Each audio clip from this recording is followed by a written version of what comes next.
Assalamualaikum, salam sejahtera untuk kita semua. Selamat datang di kelas pendidikan Pancasila. Pada video kali ini, kita akan membahas materi kelas 10 atau fase E mengenai penerapan Undang-Undang Dasar 1945 dalam kehidupan sehari-hari bagian pertama. Berikut tujuan pembelajaran pada materi kali ini yaitu menganalisis isi konstitusi, jenis konstitusi, dan perubahan Undang-Undang Dasar. Sekarang kita mulai pada bagian pertama, yaitu Undang-Undang Dasar 1945. Undang-Undang Dasar 1945 merupakan konstitusi negara Republik Indonesia yang disahkan pada tanggal 18 Agustus 1945, sehari setelah kemerdekaan. Hingga kini, teks Undang-Undang Dasar 1945 telah mengalami 4 kali amandemen. Lalu, siapakah yang merancang UUD 1945? Ya, UUD 1945 dirancang oleh BPUPKI dan disahkan oleh PPKI. Berdasarkan catatan sejarah, naskah UUD 1945 dirancang mulai tanggal 29 Mei sampai dengan 16 Juni 1945. Rancangan tersebut dibahas dalam sidang BPUPKI yang diketuai oleh Dr. Rajiman Widyodiningrat. Sekarang kita lanjutkan pada bahasan apa itu konstitusi. Konstitusi merupakan sumber hukum tertinggi suatu negara. Istilah konstitusi berasal dari bahasa Prancis dari kata constituer yang artinya membentuk.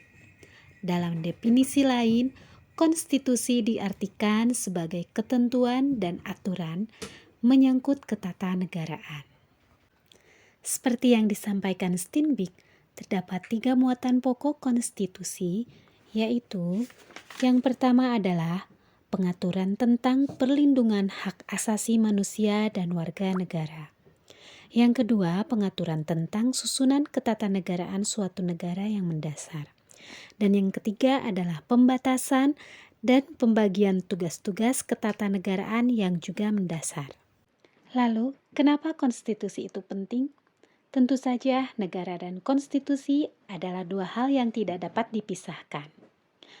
Karena konstitusi merupakan peraturan atau hukum dasar tertinggi yang dijadikan pegangan dalam penyelenggaraan pemerintahan negara.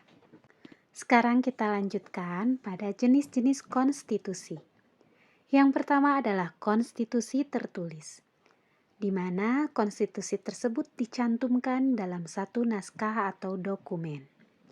Perubahan atau amandemen dari konstitusi tertulis dilaksanakan melalui tahap-tahap yang ditentukan melalui kebijakan publik. Contoh konstitusi tertulis di Indonesia adalah Undang-Undang Dasar 1945.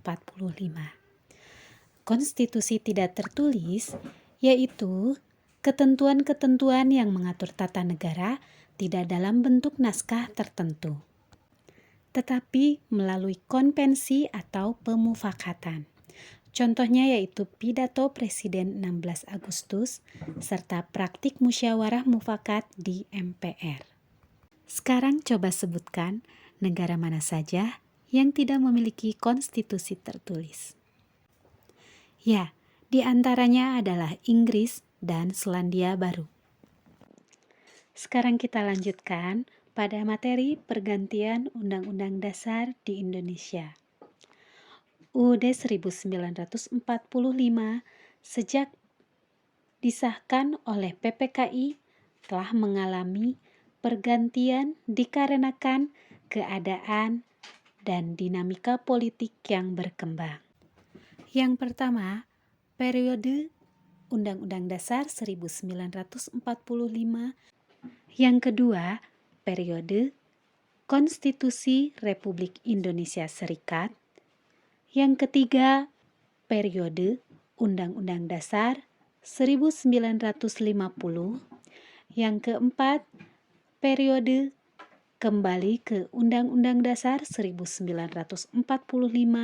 Dan yang kelima, Undang-Undang Dasar 1945 hasil amandemen hingga saat ini.